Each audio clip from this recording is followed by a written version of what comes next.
3, 2. Don't forget to look at our camera here too, Patrick. Don't be too much. Do both.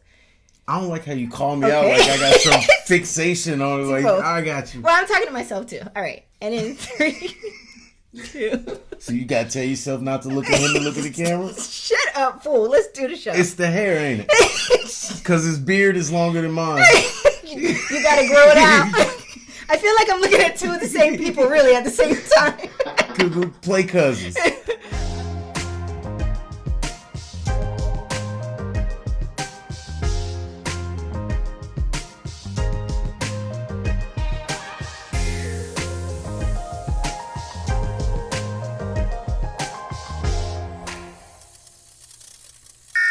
Welcome to the Married at First Sight Season 18 exclusive interview with David from Married at First Sight Chicago.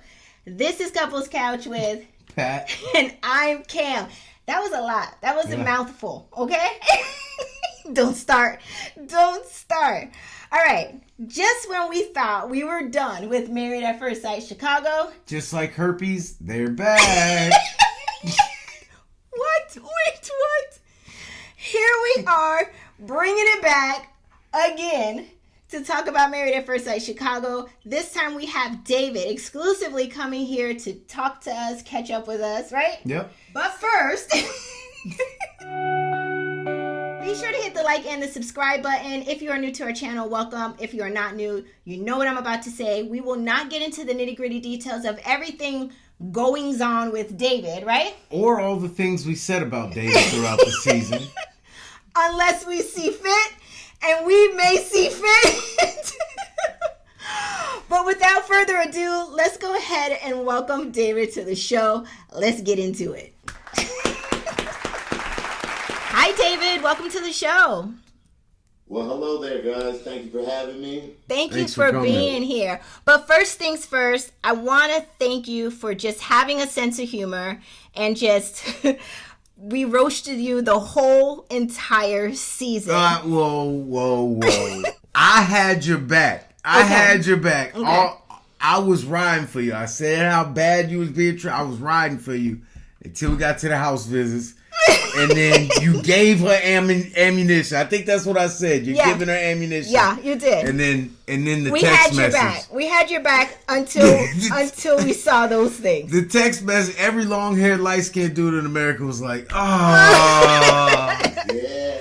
Not the face. Not the face. I messed up there. You know, I got Megan Fox thumbs. You know what? So, but I do want to really thank you for having a sense of humor and just being a good sport with us roasting you all season long. And then here you are with us today. It feels... And I want to thank you guys. I know it's all in love and fun and play. And it's nothing personal. It's... Yeah. I did some dumb shit. Yeah. And here we are. Hey, players mess up all the time. Okay, is that what it is? Well, since the show has ended, we want to just do some catching up with you, all right? So first things first, as of today, are you and Madison still together or are y'all still living together? How is that working out? Me and Madison are still living together. We are together. So all the people that are looking at Google and saying, oh, they broke up, Google's got false information. There you go. I don't know what to tell you. But we are just living life. We've been going to weddings.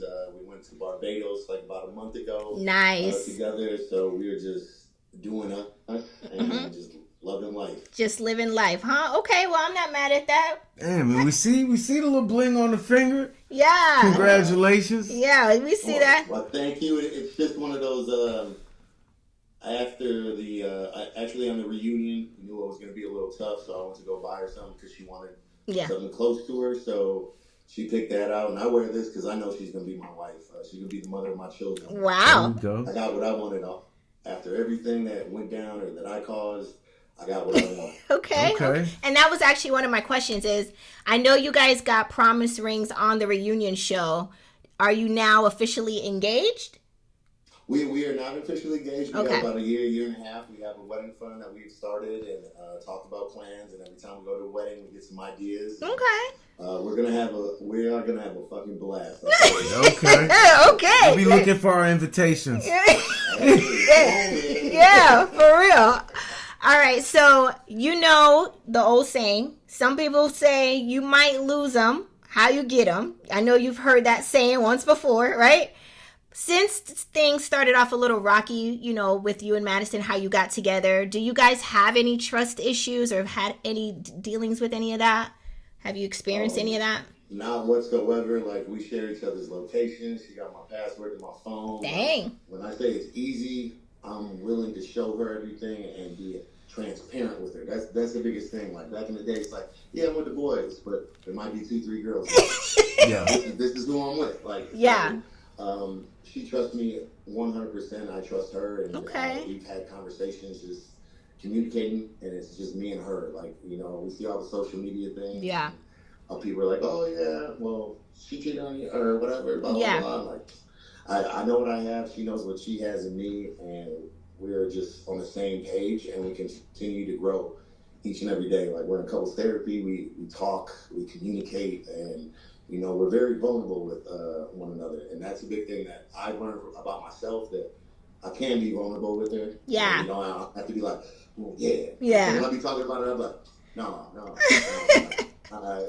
Hey, give her a few years and she lets those vulnerabilities build up, and then she start throwing them back at you. That happens around year 6 of marriage. Yeah, you can't read good either. Not true. I know you had a question for David that you wanted to ask. Do you remember? Yeah. So as I watched the show, you know, you guys were only together for a few weeks.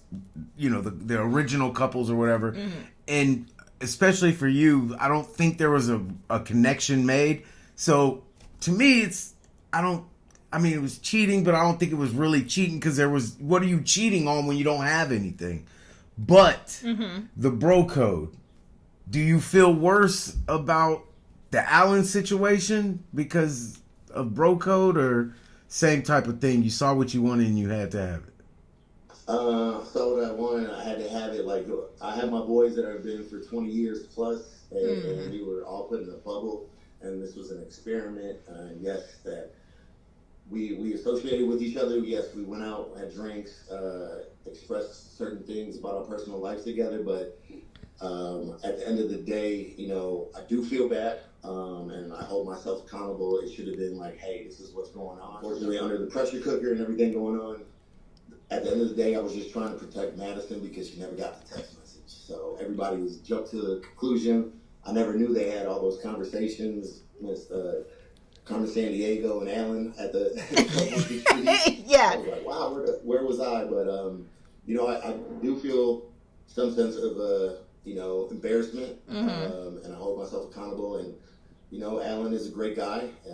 He's moved on, and he seems to be doing very well with himself and his girl. So, you know, at the time, that wasn't in my mind. It was more of just protection for Madison. You know, die. Getting to the grave. Yeah, because you guys weren't best friends either, right? Yeah. It's just another person that you were just like friendly with, I guess, at the same time, right? In a sense. And it's one of those things, you guys aren't allowed to talk to the outside world that much, so you're probably forced to interact maybe more than you normally would. So I see that. And Alan, it worked out good for him. He found him a good girl to beat his ass like he likes. So he's what? He's good to go. You know, he's into whips, chains, and BDS. BD, whatever. Okay, so we've heard all the details on the show about how you got with Madison. We know, I mean, they beat the dead horse on the reunion show, during the show. We know that. We don't have to go back over all of that, right? Yeah, y'all's thing could have been wrapped up in two episodes. They drug y'all for like 5-6 episodes. We don't need to go back through all that. But what is something you just want the viewers to know that you feel like they didn't get a chance to hear though? Anything? The one thing is that under the circumstances that we were in at that time, and being able to process what was going on at the time, it's a very quick thing. So everyone says that there was a story or that we had lined up shit. That is false news. Okay. It was me protecting her because it was like she had her own relationship. I had mine. I sent a text message that never got to her. I fucked up with Michelle. So I was going to take the heat. I fucked up as a man. Yeah. And that was it. And then at that point, it was just like, let it ride. And the reason I came up with Better Lies is because I thought she dropped it. I didn't believe it, so.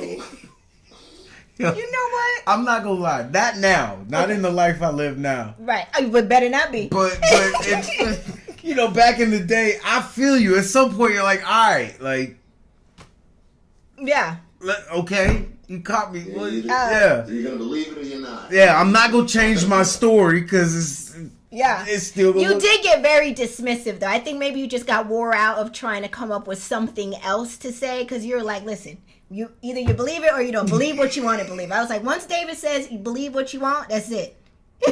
You know, I gotta. You seen the shutdown, David? Like, I'm just gonna do me. Yeah. And unfortunately, that was the side that I did not want people to see, but it came out. Yeah, you're human. The first portion, when David's at top of the hill, being respectful, that is me to a T. My parents have raised me right, and you know, I was embarrassed on that aspect too. Like, yo, I lied. Yeah. My father hates liars. Yeah. So, you know, I tried to slip it through my mom real quick. She's like, "What happened?" I was like, "What? Rewind." But yeah, it's just a pressure cooker. And you know, if I could go back and do things differently, I would have just, you know, said, "Hey, this is what it is. I know you're not fucking with me." Yeah. And that's a question I want to ask. If you could go back and do it differently, if you could do it decent and in order, would you have just done it decent and in order, or would you still do it the same exact way? Nah. You should have went back. You can't change my question. You should have went back when y'all was at that picnic table outside, and she was Pepper. You should have went off on her. What picnic table? When they was having a conversation, and you could tell he was like, "All right, this is some bullshit," but he kept cool because I was like, "You should have went off on her. Tell her how." You don't remember that? No. Do you remember? remember? You know what David? I'm talking about? I think that was at the honeymoon. Yes. Oh, when you were doing the sushi. Okay, yes. I got and you. It's like, I'm trying everything I can and you're not going to be happy. So I would have been, that's when I flip. Like, if I can't make you happy, fuck. But it ain't you. So, David, tell me, would you do it decent and in order with Madison, that is what I'm asking. Or would you just do it the way it went? What do you think? No, you know what? I wish I would have made it through the 8 weeks, but I was getting beat down, and you know, I just broke, and that's what happened. And I don't know if that text message doesn't start everything in the drama of season 18. Yeah, me and Madison would be where we're at today. True. You know, she is her own individual, and she had her own thing, so she loves to travel, do this. So after the show, that spark might not have been there, because I think what held us close was that she confided me and knew that I was really there for her and that I had her back, that I wasn't just like, all right, cool, you said this, peace. Right. You know, I didn't even know she really liked me or was fucking with me. I could have been looking like the dummy, to be honest. But she's like, okay. Yeah.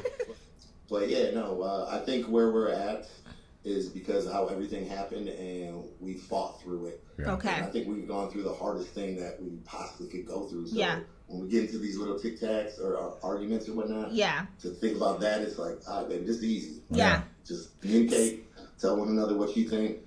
It's not a test question. Like, just be honest with me. Especially since you had to do it in the public eye. That's the other thing. It's one thing to argue at home and calling you all kind of... But which is still not okay. It's not okay, but it happens, right? Because you be acting like... But it's one thing to do it in the public eye on a huge network like that. You know what I mean? So it's good that you guys are able to, or have been able to, work through it. And I guess your answer is no, you would not change, right? The way it went down. Yeah. I mean, I think there was to have what I have now. Yeah. Like when I tell y'all and I smile and get these motherfucking dimples, I got what I wanted to come on the show for. Unfortunately, it was unconventional, but the whole process is unconventional. Yeah. You know, somebody, my great granny was looking down on me like, I got you, baby. Yeah. So, but I know what I have, though, and I don't take it for granted. And I'm becoming a better man every day with her, and I hope she's becoming a better woman. But she's seeing what I had to offer, and I'll never forget when she was like, "Don't go back to your old ways." She's seen through me. Yeah. You do that. Yeah. Man, that's dope. But you know what? To be honest, I could say, like, I'm not there. I'm not in your head. I don't know what's going on. But just as a viewer, I could tell that you did come there to make it work with somebody. I think had Michelle, and I'm speaking for you, but I think had Michelle not gone left, you was already 10 toes down in the process, and you wanted something to work with her, but it did. That's not what, I hate to bring Jesus into it, but that's not what God had planned, right? He had something else planned for you, so it went another route. And I mean, like, what do you have to lose when, like, coming on that? If you're ready and you're giving all yourself, like, either that person is gonna quit you or they're not. But at the same time, be respectful. We could have been friends. Like, let's have a good time. This is an experience that nobody else can say that they did or whatnot. So she over there fighting her own broke demons. Not broke demons. Okay, she running from broke ghosts in her past. She couldn't open her eyes up to see anything outside of what she already had predetermined. And which she apologized for. Right at the end of the season to you, we saw her apologize. She did apologize, and I wish her the best. And I said my apology prior to that, and she didn't want to accept it, and I did it for myselful because I'm a respectful human, and that's how I was raised. So I wish her the best. I hope she's working on things and finds who she needs to find, make herself happy, and that's that, because I got mine. Yeah. There you go. Well, David, one more question before we wrap this up. During the show, we're always seeing you leave to go to work. What do you do? So I'm a social worker during the day. I help elderlies and get out of nursing facilities and find them apartments throughout the city because there was a covert action lawsuit where they were just taking Social Security, giving them $20 a month that weren't supposed to be in there, find them apartments, furnish them, get their groceries. I've also worked with the Wellness West program that helps individuals with their back pay of rent or utility bills so they're not getting evicted. And then I also work for the city. And I'm a foreman, so I got a pension, and all's up. There you go. Okay, look at you with the many careers. All right. Well, that's what's up. I wouldn't have come on the show like without that, knowing that I could provide for a woman and know that I have in my back pocket and the opportunities that I have to grow. Like, I would have been a fool. Like, they could have shot me. I would have been like, got nothing to say after that, but I know what I have. I know what I've worked for. So all that negativity basement, this and that, like 6 months before that, I had my shit. So I know what I have, and I know what I can provide, and Madison's getting all of that. Okay. That's I know you're happy with the relationship you're in now, because most time when people find what they're looking for, they can let everything else go because it's inconsequential. It doesn't matter. I got what I came for, so. Congratulations on that. Yeah. Thank you very much, boss man. Yeah, we wish you the best. And Madison as well. We wish you guys nothing but the best. Like you said, it was an unconventional way to come together, but you apparently are each other's person, right? Yeah. So I'm very happy that you guys found each other in the way that you did, and you guys look very happy. So everybody leave David and Madison alone. It's a wrap. Yeah. Leave him alone. Let him be. He's not a bad dude. He's just put in a bad situation. Thank you for saying that. I want to say, I have gone to bat arguing for you and Madison on the show. I've been like, listen, they are good humans. They just made bad decisions. You did. In the situation they were in. But they didn't come there to do wrong. It just happened that way. You know? Right? Nobody comes to do wrong. That's also true too. Yeah. But David, I thank you so much. Patrick, do you have anything else you want to wrap up before we go? Or David, do you have any final thoughts before you go for the viewers, for our couch potatoes? Just want to shout out all the love that we've been getting on social media. It's unexpected, but it's very, very much appreciated. And they just keep flooding in, and I love you guys for that support us and see the real, genuine love that we have. Yeah. And it's real, baby. And that's it. So that's awesome. You got anything? No, I'm good. Hey, I'm sorry. I was wrong. No. I was wrong because I had you down as somebody else, and you seem like a good dude. To be fair, we are going off of what the cuts they provide us in a show. We go off the narrative they put on us. So it is what it is. If we see each other at the bar, baby, we'll be getting drinks, talking shit. Hey, shit would have to be before 9 p.m. I'm 44 years old. I can't be out there. 9 o'clock is the new midnight. Though. Yeah. Trust me, I'm back at 10:30. Madison's in 1 hour. Yeah. Oh, see? There it is. All right, David, I thank you so much for stopping by. And to everyone out there, be sure to drop your comments in the comment section. We want to hear from you. Did this episode with David give everything it's supposed to have? Dave, drop your comments in the comment section, and we will see y'all next time. Bye, everyone. Thank you, guys. Appreciate y'all. Bye. Thank you.